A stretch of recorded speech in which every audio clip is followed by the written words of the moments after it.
inverter mula sa solar. Pinapagana ng solar ang inverter. Tapos itong linya na to papunta sa step down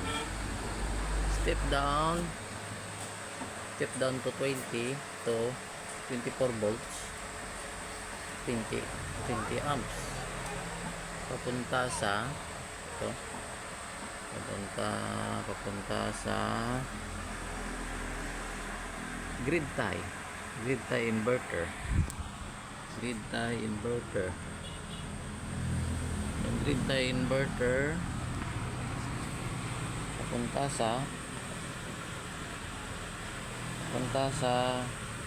iliko to sa iliko, punta sa iliko.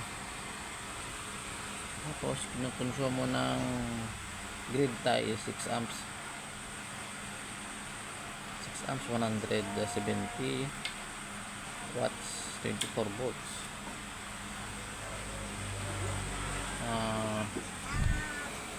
Time check 7 alas 7 ng umaga.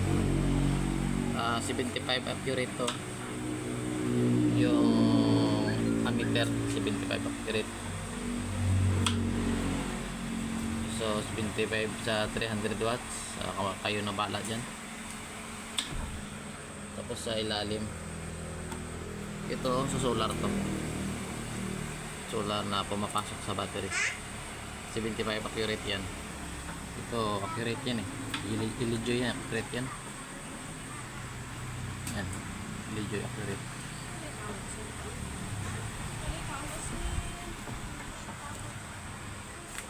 Tapos ito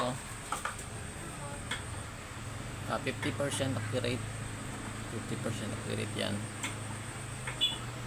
So walang ibang nagtatap sa inverter, grid tie mismo. So 300, 50% ng 300 is 150 yan nata. Tawan may 80%, estimate lang yan. So 10 mga 11 amps ang battery to inverter yan. Grid tie, solar siya, grid tie siya, pero hindi sa solar kumukuha, kundi sa battery ng sa inverter, sa inverter ng battery. Grid tie inverter, yung color green na grid tie inverter, kasi pinoproduce ng solar is DC. Yung ampere niya, so, anong pinaibahan? Parang kina-charge mo yung yung grid tie.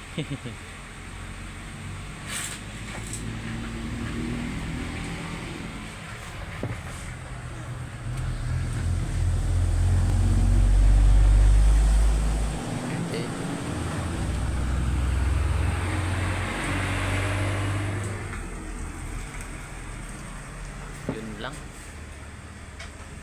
Grid tie is 600 watts yan ang grid tie. 600 watts. Grid tie 600 watts yan. Pero hindi niya ma-reach. Siguro dagdag ako na ng isa pa ng ganito, ng 500 watts. Pipiliin ko siguro susunod is 48 volts na step down para mas mataas ang tatak. Kasi ang grid tie hanggang 50 volts ang pwede sa kanya, 24 to 50 volts. Pali tayo nito ng step down, pang LED light, ano tawag dito, transformer o step down, ang tawag yan, basta pang LED ito. First time ginamit ko, di ko alam kung hanggang tatagal to, mga 500 plus ata to. Okay, update pag nasunog o hindi.